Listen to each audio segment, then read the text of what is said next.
So we've discussed some important LDAP concepts, including object classes, attributes, schemas, and the importance of PAM and NSS with respect to the way LDAP supports authentication by applications. We've even taken a look at the LDAP graphics that we've created, the Visio drawings illustrating the relationships between the various LDAP objects, applications, and authentication components such as PAM and NSS. With that said, let's move on to finally configuring LDAP within our SUSE environment. Once we've got it set up on the SUSE server, we'll then replicate the changes over to Red Hat and Solaris. So we'll ensure that LDAP's set up on those remote servers once we've configured the environment on the SUSE box. The SUSE box will function as the primary LDAP server. Our subsection will be SUSE Config of LDAP. And the first thing we want to do is to explore the existing or current authentication environment, the current authentication configuration. So one, explore current auth environment. Now, a brief glance at the graphic we looked at should communicate the story, and that is when applications need to authenticate, they consult PAM by and large, unless the application has its own built-in authentication mechanism, but those are few and far between nowadays, since PAM is the common glue. So an application such as SSH or FTP consults PAM. PAM consults NSS. NSS currently routes the application via PAM to the local file etc password, which then of course provides a reference to etc shadow for the encrypted password, and so on. That is the current state of affairs. Let's confirm it from the file system level. And we'll do so on our remote system, Linux CBT SUSE 2, as opposed to SUSE 1. SUSE 2 is a vanilla box with no LDAP configuration. And we'll SSH over to it. Let's just note within our notes that we connected to a remote system. So connect to remote vanilla SUSE system. And for our class, it's named Linux CBT SUSE 2 with the same suffix, .linuxcbt.internal. Let's SSH over to it. Its IP address is 192.168.75.19. And once on, we will navigate into etc and examine the nsswitch.conf file. So we'll use less, which is a pager, to examine the contents of nsswitch.conf.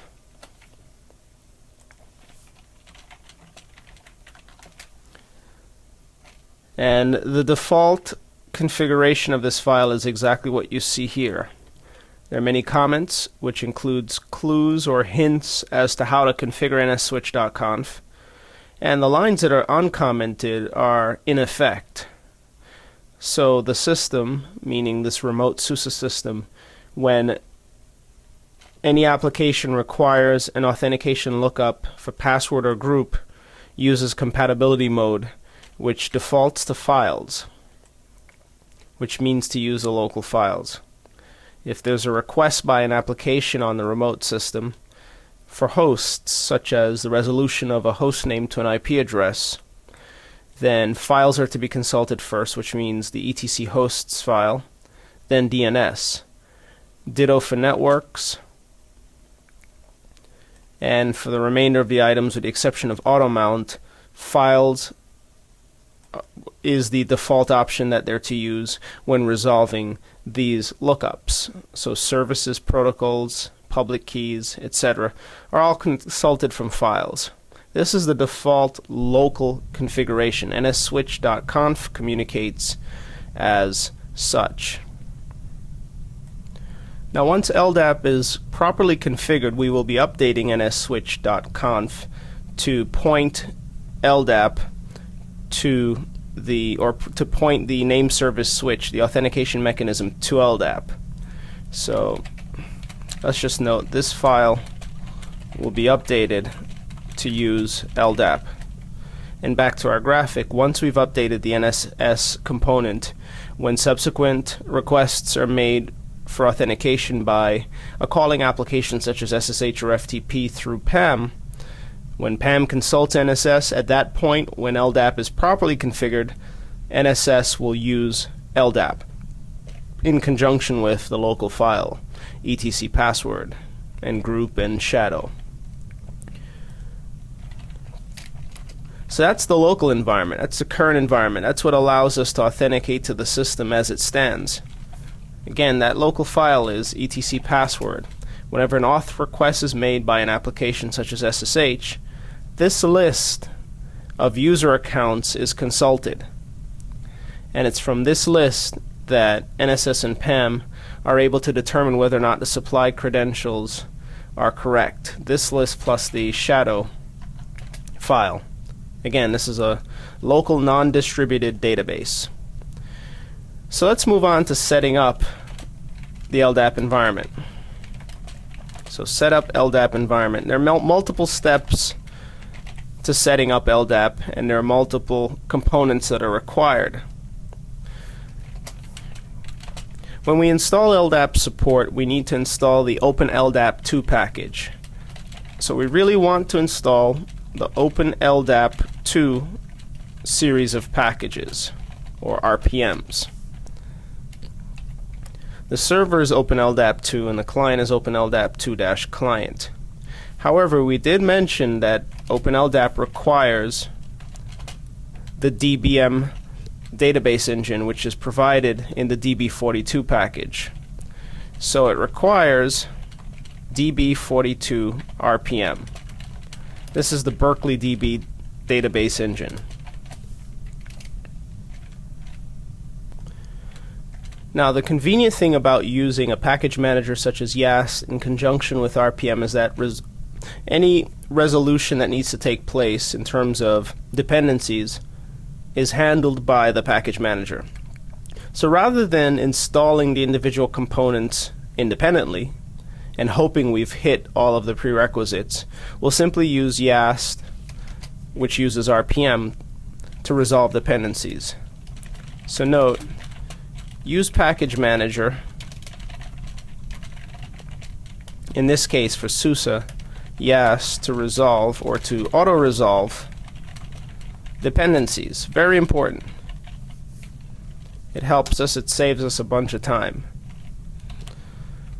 With that said, from a shell, we'll launch YAST. YAST operates in two modes, GUI and text. When within an SSH shell, it's convenient to launch the text-based or curses-based version of YAST as it operates within the window as opposed to popping up a GUI. We need to navigate to software management, where we'll be able to pick from the available packages. Now, of course, this assumes that you've set up your YAST package management environment properly to access a source SUSE repository. Our YAST environment is set up to use a local ISO image. So we have an ISO image of SUSE Enterprise 10 on the hard drive of this remote server that YAST references whenever it needs to install or remove packages. We'll tab down to search and then search for OpenLDAP. Various packages are returned, but again, the key package is OpenLDAP 2.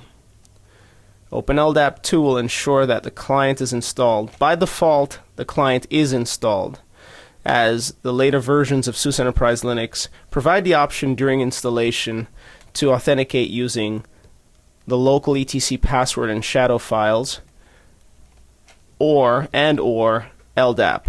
So the client is there for your convenience. So there's no need to reinstall it, but if it isn't installed, it will be installed by default. Once you've selected OpenLDAP 2, go ahead and press enter on accept.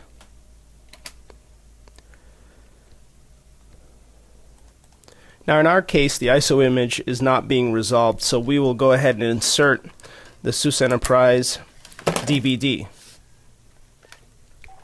That will provide the image or the RPMs necessary for installation. In your environment, if you don't have a DVD and do have an ISO image, as we do on the hard drive, just ensure by navigating to installation source on the software that the ISO image is linked to the YAS environment.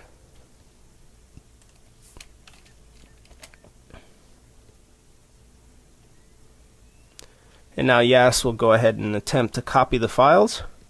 And now it's working directly from the DVD. This is the SUSE Enterprise 10 DVD, as opposed to the ISO image. Later on, we'll ensure that the link to the ISO image is there. In the event that we don't have the DVD available, we're still able to install and remove packages with ease. At this stage, we'll elect not to install additional packages. So currently, we've installed the OpenLDAP2 server, and that's the OpenLDAP2 package. Before we install the other prerequisites, let's just explore what's been provided by the system.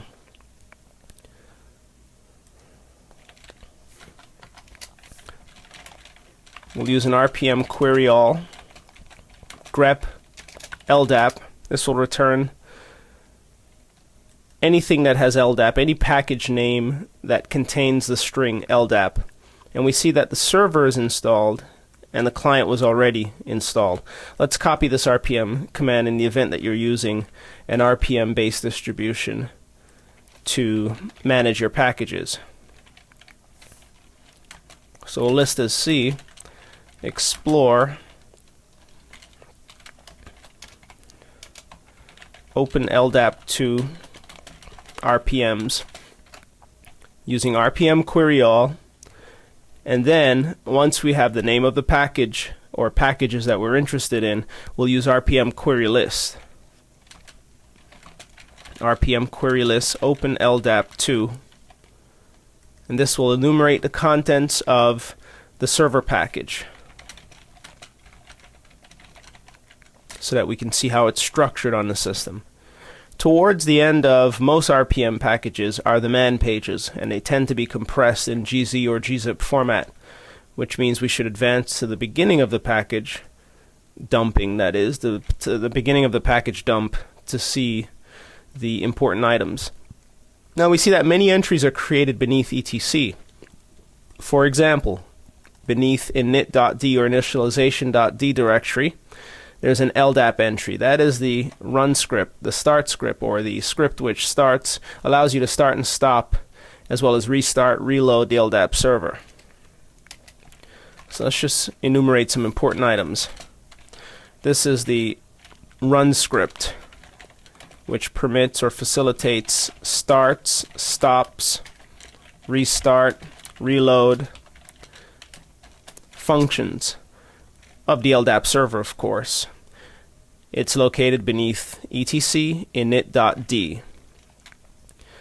We see that there is a separate entry for the replication service, slurpd, as we mentioned when we were talking dry theory. So this is the run script for the replication daemon. And this is the run script for the LDAP server. Again, they're separate processes.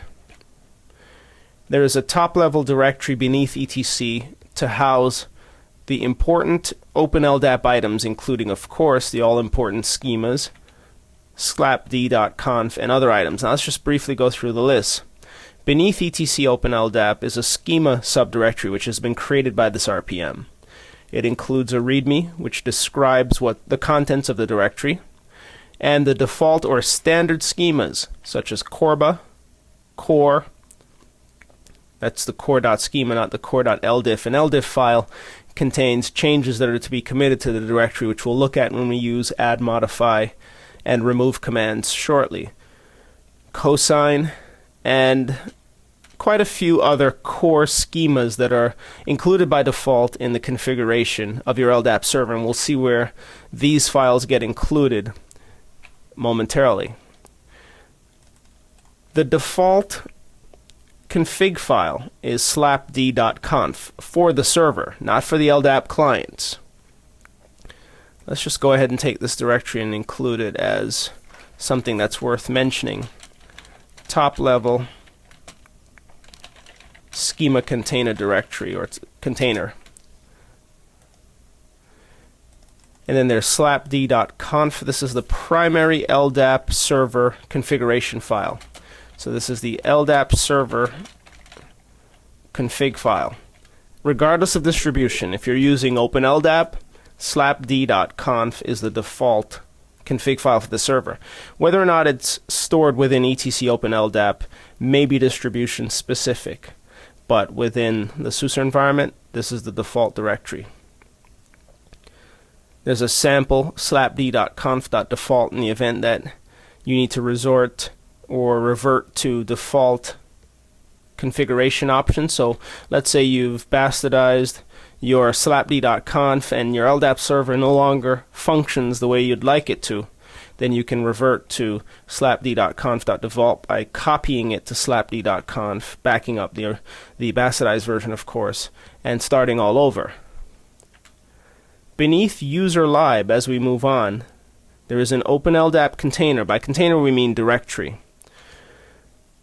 And it contains items such as modules, slapd, slurpd items. Now, user lib is a repository for binaries, as is user sbin. These both contain binaries, not configuration files, but binaries. User sbin usually contains, in this case, utilities that allow us to manipulate the server when it's offline. Those are the slap commands, as we've mentioned. So user sbin, slap star are programs that can be used in offline mode. These are offline admin commands which allow us to make changes to the directory information tree. They're located beneath user sbin. There's also an RC script within a SUSE environment. The RC script allows you to reference the init script, so we'll place it right beneath init. This is a SUSE specific run script which allows the administrator of the system to start, stop, restart, reload the LDAP service. It's just another mechanism that's implemented for managing services within the SUSE environment. You could, of course, execute etc init.d LDAP followed by the desired options such as start, stop, restart, reload. But the RC scripts represent a consistent way within a SUSE environment for maintaining services. As we see, for example, in the Red Hat environment, where we use service space service name followed by the function start, stop, restart, reload, the desired function. So it's just another way of restarting, stopping, starting, as well as reloading the service. So again, user sbin, slap related commands are for offline management. Let's just copy this other one to rc slurpd, because again we did mention that the binaries are independent. This is of course a SUSE specific run script for slurpd. We'll just capitalize it, whereas the other one is for slapd. So we've got two distinct scripts for starting and stopping the key daemons that control or operate the LDAP server. And beyond the slap commands, and we see slap ACL for applying ACL, slap add for adding items, slap auth, slap cat, slap dn, slap index. We can index the various items within the directory information tree. Beyond these commands, there's myriad documentation beneath user share doc packages OpenLDAP 2, which includes HTML documentation which guides you with setting up items such as TLS, SASL, and other items.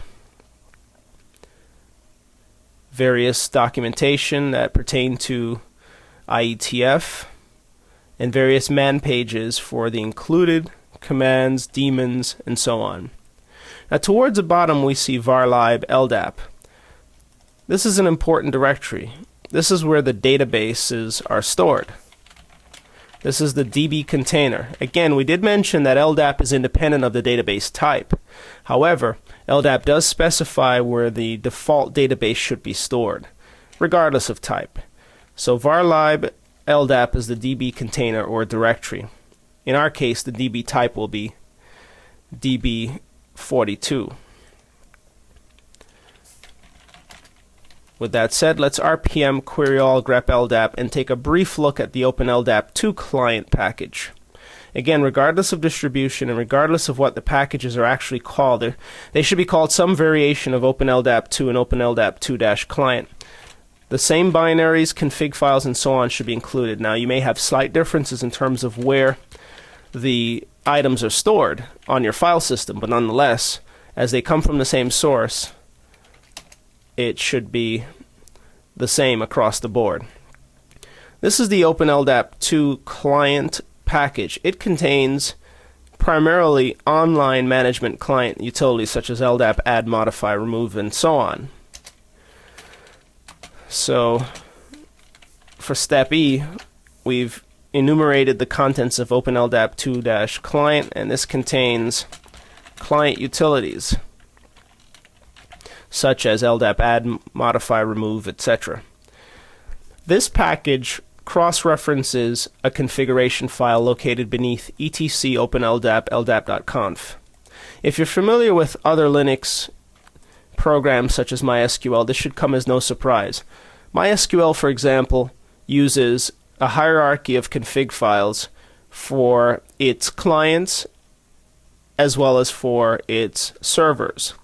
LDAP works similarly. So some important files for the client, and again, this config file pertains to all LDAP clients, all of the clients included with the OpenLDAP2-client package. This is the primary configuration file. Config file for LDAP online clients, meaning clients that are to be used when the server is up and running. Just like with the server, there's a default in the event that you bastardize or make changes that you're unable to undo within a timely manner. You can undo or restore the factory configuration by backing up the bastardized version and copying ldap.conf.default to ldap.conf and then reusing your clients. Now here are the key LDAP clients. They're located in user bin. Let's just go ahead and note that. User bin LDAP star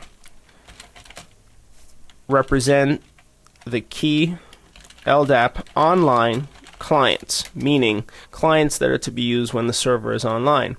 If you need to add items such as an organizational unit or 2 or 3, as well as users and groups and other supported objects and various attributes to the directory information tree, you'll use user bin LDAP add. Optionally, you may use user bin LDAP modify. So we've got add, modify, but we've also got delete, export, compare, modify the relative DN or the relative distinguished name of an object, LDAP password. One can change one's LDAP password using this utility. So if I'm logged in as the user manager and execute the LDAP password command, providing I provide the same password multiple times, then I'll be able to change my password. LDAP search, another important utility which allows us to search the directory information tree for important objects. Now it's worth copying these important clients. There are only a handful of them, and we'll be using them. It's important that we copy them and just briefly run through them. They are self-explanatory. Use to add objects to DIT or directory information tree. Use to compare. Use to delete. Export. Modify. Now the modify utility is special because it allows you to modify, add, and delete. So this command can replace or can be used in substitution of LDAP delete and add. Modify RDN, modify password, and this is for the relative distinguish name, which is relative to the container that you're in.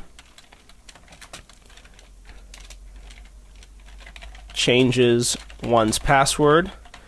Of course, if you're logged in as the manager, authenticated to the LDAP server as the manager, you can change any object's password, providing it has one. Used to search the DIT or directory information tree.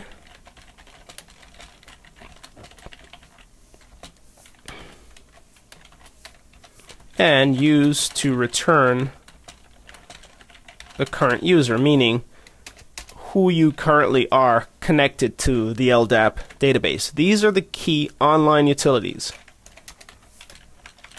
Key online management utilities. LDAP add through, LDAP who am I. Now let's just briefly confirm that the DB42 package is installed, and before we do, as you can see, there is documentation and there are libraries provided with the LDAP client, because other programs such as the GUI LDAP browser rely upon the hooks provided by the LDAP clients in order to enumerate the contents of a tree, make changes to the tree, so on and so forth. An RPM query all grep DB42 returns that it's installed. This is the DBM or Berkeley DBM package that LDAP will use to store its items by default. Now with that said, let's explore etc open LDAP. So that's our next task. We're still setting up the environment. So explore and configure etc open LDAP environment. So we'll navigate to open LDAP, and here are some important items. As we've mentioned, the ldap.conf file is used by the open LDAP clients, such as LDAP add, modify, remove, who am I, search, password, etc. So anything relating to the base DN, for example, that is to be used by the LDAP clients is cross-referenced from ldap.conf. Anything that is to be used or processed by the server is read from slapd.conf. Now we need to make some changes in order for our server to come up. For example, we need to update slapd.conf so that the base DN is set to Linux CBT internal, or DC equals Linux CBT, DC equals internal. And we also need to specify the password for the manager user, the user in which we authenticate to the server as. So let's list as step G, update etc open LDAP slapd.conf. And it needs to be updated with, as I've just mentioned, the base DN information and manager password information. Now, if you've got an editor like Nano, use that. That'll suffice, or even gedit. Either or will work. If you launch gedit, it'll pop up on the local system if you're connected to a remote system. Let's go ahead and execute Nano against slapd.conf. Now, remember we mentioned earlier that the important schemas, or some of the schemas from etc open LDAP schema, are included by default. This is where they're included. In the etc open LDAP slapd.conf file. Notice the core schema, cosine schema, inet org person.schema, which includes contact information such as email address, mobile phone, so on and so forth. An RFC schema and a YAS schema, which is SUSE specific, are all included. These are general includes as you'd find in a web server environment. Now the file is very brief. We can get through it very quickly. Moving on, we see that there's a PID file directory and file name. When slapd or the LDAP server starts, it creates a PID file in var run slapd as slapd.pid. The args file is var run slapd.args, meaning any arguments that were passed on the command line that instantiated this edition of LDAP can be found here. So if you want to know, for example, how the server was started, in other words, what arguments were passed, this is what you'll use. Or this is what you'll reference using your text editor or the pager. If there are any modules that are to be loaded, LDAP is extensible, as we've mentioned, so it supports modules. You can download modules to extend the capability of LDAP. For example, the fact that LDAP supports Perl is an extension of LDAP. Now, moving on through the file, the defaults allow everyone to access and read the directory, not to make changes, not to write, but the default ACL will allow everyone to read and write. We are interested in updating a few lines, including the suffix line. Let's copy this because the default or vanilla installation has a suffix or a base DN of my-domain.com. This is how it ships. So we want to update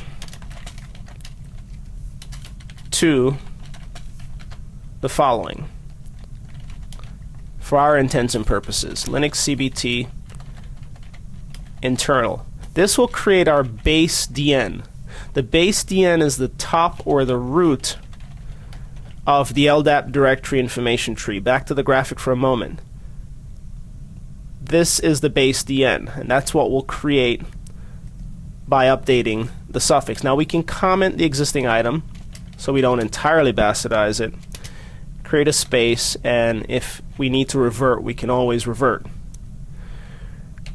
Now there's a root DN we've mentioned. The root DN is the name of the user who has super user privileges within the directory, analogous to or similar to the root user within Unix and Linux environments. That user's name is manager. We should copy this and just make a note of it in our notes. We should keep this in mind, as whenever we need to make changes, we'll have to authenticate to the directory information tree or to LDAP as this user.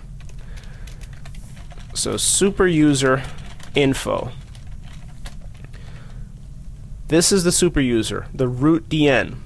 When authenticating as root DN, we specify this entire string, but the string will be updated to reflect our new environment, or our new base DN, which is DC equals Linux CBT, DC equals internal.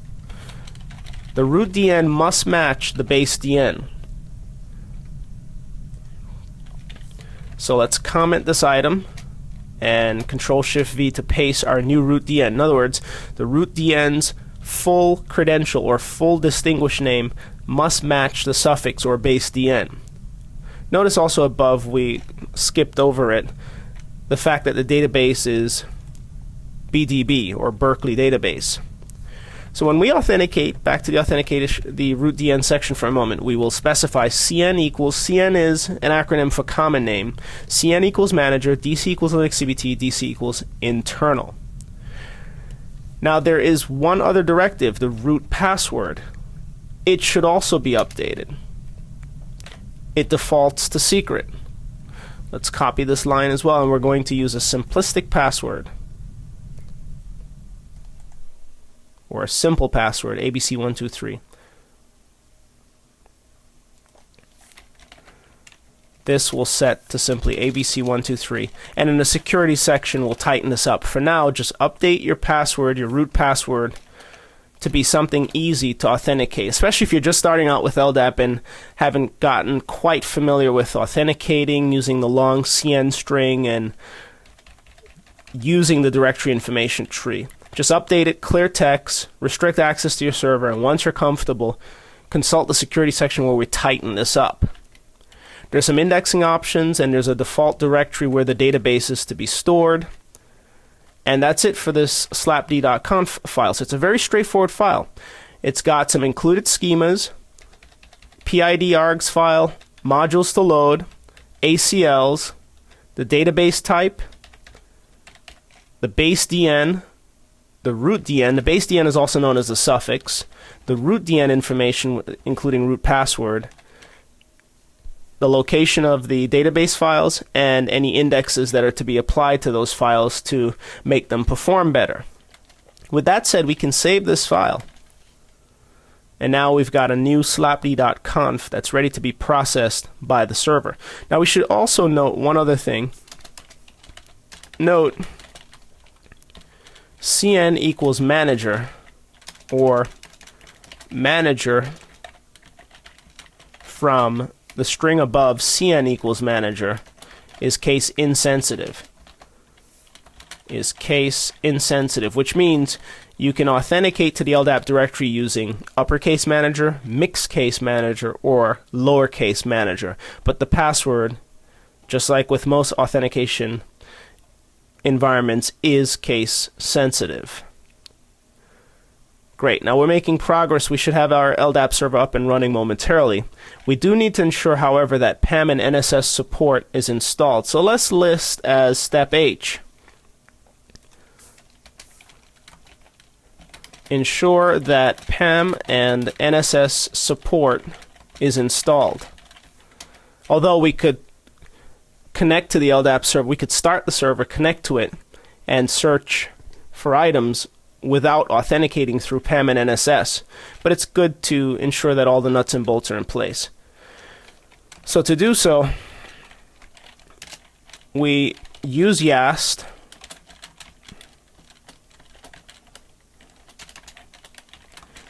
to install the two packages. Or if you have an RPM repository and you know the names of the files, by all means. Now we can query to see if they're already installed. An RPM query all grepi NSS, it's actually NSS underscore LDAP, as well as PAM underscore LDAP will tell us whether or not they're installed. Neither is installed. An echo of the exit status returns non-zero, which means RPM didn't find or return a match. With that said, let's launch YAS and install those two packages. Without those two packages, authentication on behalf of calling applications such as SSH, FTP, Apache, etc. will fail. In YAS, we navigate to software management. If you're using Red Hat, Ubuntu, Solaris, or some other Nix or Linux or Unix, find the equivalent in your software management environment. Just ensure that you have the equivalent packages installed. And to recap, those are OpenLDAP2, OpenLDAP2-client, DB42 for the Berkeley DB, and now NSS underscore LDAP and PAM underscore LDAP. So we want NSS underscore LDAP, and then we'll search for PAM underscore LDAP. And if there are any unmet dependencies, YAS will take care of them for us. Notice above, two packages will be installed. And once they're installed, we can return to the shell and confirm their presence, and then we'll be very close to starting and connecting to the server. So a rerun of the RPM for LDAP, PAM underscore LDAP, shows that it's installed, and NSS momentarily shows that it now is installed. If you're interested in what's included with the packages, an RPM query list NSS LDAP reveals that it's primarily a library with documentation. It's a library that's referenced. That's RPM query list PAM underscore LDAP, and you should not be surprised to see that it too contains a library, PAM underscore LDAP.so, which is reference. .so files within Unix environments are libraries. So basically, we've installed the two libraries which will provide authentication support to applications, NSS underscore LDAP and PAM underscore LDAP. We've also installed slapd, which includes slurpd, which operates the LDAP server. We've also ensured that OpenLDAP2-client is installed, which supplies the online management tools and necessary client tools for connecting to the LDAP server when it's up and on and running. So we're almost there. What remains? Well, we've installed the important components. Now at this point, one other step that's advisable, whether you do it through GUI or TeX or through curses, is to ensure that the LDAP clients are configured. There's an easy way in SUSE Linux to do so, again using YAST. So ensure that LDAP clients are properly configured. We do so using YAST. Let's get a session of YAST going. This will ensure that the etc open ldap.conf file is properly configured. Now there's an area under Network Services where LDAP is covered. So we navigate to Network Services this time, LDAP Client. And notice that currently it's set to not use LDAP, and the address of the LDAP server has been auto-detected, and the base DN has been auto-detected. Whether or not to use the TLS protocol, we suggest you disable this by default. Otherwise, you'll have problems locating the LDAP server, as the LDAP client will attempt to connect with TLS, which isn't by default configured. Whether or not to scale down to version 2. Now, these are all directives within the ldap.conf file that's located in etc open LDAP. Our defaults are fine, so we'll finish.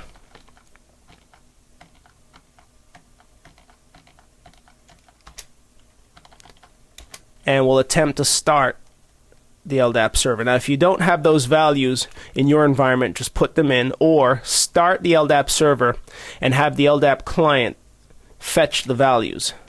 So step J is to start LDAP server. And in a SUSE environment, we execute rc LDAP start.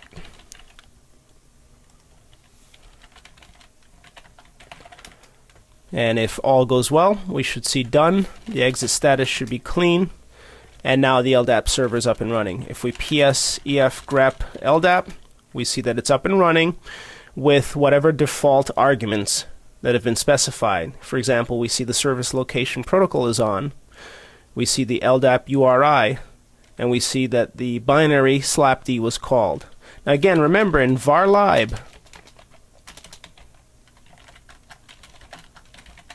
LDAP, the database files will be created.